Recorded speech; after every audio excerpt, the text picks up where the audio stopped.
तुम्हाला सुरक्षित आणल्यामुळे देखील काही लोकांच्या पोटामध्ये पोटसूळ उठलेला आहे, काही लोकांना पोटदुखी झालेली आहे. आणि म्हणून या पोटदुखीवर तुम्ही औषध देणार आहात की नाही, हा माझ्या समोरचा प्रश्न आहे.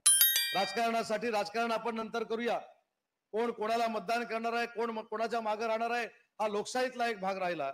पण एक विधायक काम जर होत असेल, जर चांगलं काम होत असेल आणि अनेक वर्षाची समाजाची मागणी जर मान्य होत असेल आणि ती लोक शासनाच्या जर एसटीत येत असतील, तर कोणाला काय फरक पडला आणि कोणाला का पोटदुखी आहे हे आजपर्यंत मला कळलेलं नाही.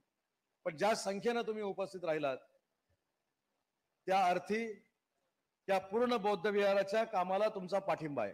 पाठिंबा आहे ना?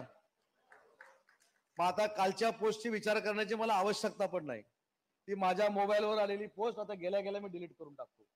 त्याची तुम्ही चिंता करू नका. पण असं आपल्या समाजामध्ये आपल्या चांगल्या कामामध्ये आडकटी काढणाऱ्या लोकांचं नक्की तुम्ही काय करणार आहात हा देखील निर्णय कधीतरी घ्या.